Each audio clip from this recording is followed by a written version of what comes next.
Right, breaking news చూస్తున్నాం. బంగాళాఖాతంలో అల్పపీడన ప్రభావంతో ఏపీలో మరో 2 రోజులు వర్షాలు కురిసే ఛాన్స్ ఉందని వాతావరణ శాఖ పేర్కొంది. దీని ప్రభావంతో ఏపీలోని పలు జిల్లాలలో 2 రోజులు భారీ వర్షాలు పడే అవకాశం ఉందని వాతావరణ శాఖ తెలిపింది. ఉరుములు మెరుపులతో పాటు పిడుగులు పడే ఛాన్స్ ఉందని ఐఎండీ పేర్కొంది. గంటకు 50 కిలోమీటర్ల వేగంతో ఈదురుగాలులు వీచే ఛాన్స్ ఉందని అప్రమత్తంగా ఉండాలని ఐఎండీ హెచ్చరించింది. విజయనగరం, పార్వతీపురం మన్యం, అల్లూరి సీతారామరాజు, గుంటూరు, కృష్ణా, ఎన్టీఆర్, పల్నాడు, బాపట్ల జిల్లాల్లో పలు చోట్ల మోస్తరు వర్షాలు కురిసే అవకాశం ఉందని ఐఎండీ వెల్లడించింది.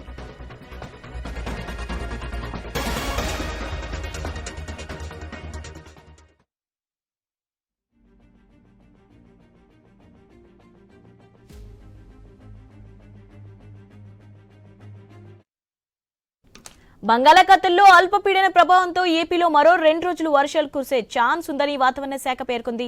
దీని ప్రభావంతో ఏపీలోని పలు జిల్లాల్లో 2 రోజులు భారీ వర్షాలు పడే అవకాశం ఉందని వాతావరణ శాఖ తెలిపింది.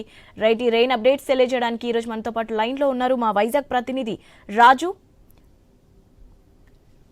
శివాని, ఏదైతే గత 2 రోజులుగా కూడా ఏపీలో వర్షాలు వరుసగా పడుతూనే ఉన్నాయి. ఈ నేపథ్యంలోనే బంగాళాఖాతంలో ఏర్పడిన అల్పపీడన ప్రభావంతో వచ్చే మరో 2 రోజులు కూడా ఆంధ్రప్రదేశ్ వ్యాప్తంగా కూడా వర్షాలు పడే అవకాశం ఉందని చెప్పి ఐఎండీ అయితే ఇప్పటికే హెచ్చరికలు జారీ చేసింది. దీని ప్రభావంతో జిల్లాలో పలు జిల్లాల్లో అయితే 2 రోజుల పాటు భారీ వర్షాలు పడే అవకాశం ఉన్నట్టుగా అయితే తెలుస్తుంది.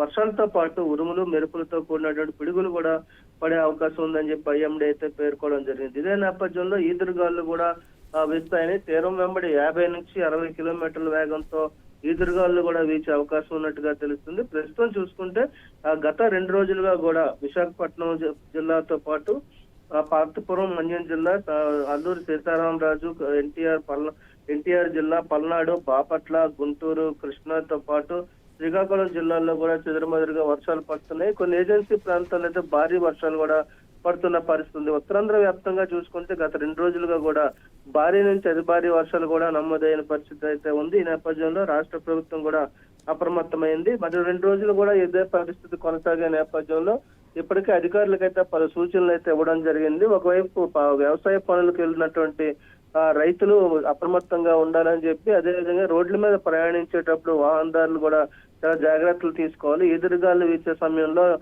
నాని ఉన్నటువంటి చెట్టు కొమ్మలు కానీ, అదేవిధంగా విద్యుత్ స్తంభాలు కూడా కూలే అవకాశాలు ఉన్నాయని చెప్పి ఐఎండీ అయితే హెచ్చరికలు జారీ చేసింది. ఈ నేపథ్యంలో ప్రజలు కూడా అప్రమత్తంగా ఉండాల్సిన పరిస్థితి కనిపిస్తుంది. ఇక మరోవైపు చూసుకుంటే తీర ప్రాంతం వెంబడి ఉన్నటువంటి మత్స్యకార గ్రామాలు కావచ్చు, తీర ప్రాంత గ్రామాల్లో కూడా ఈ వర్షాల కారణంగా లోతట్టు ప్రాంతాలు జలమయమయ్యే అవకాశం అయితే ఉన్న నేపథ్యంలో మత్స్యకారులు, ఆయా ప్రాంత ప్రజలు కూడా అప్రమత్తంగా ఉండాలని చెప్తుంది. ఇక విశాఖపట్నంలో గత 2 రోజులుగా విశాఖపట్నం, అటు పార్వతీపురం, మన్యం జిల్లాలో అయితే భారీ వర్షాలు నమోదయ్యాయి.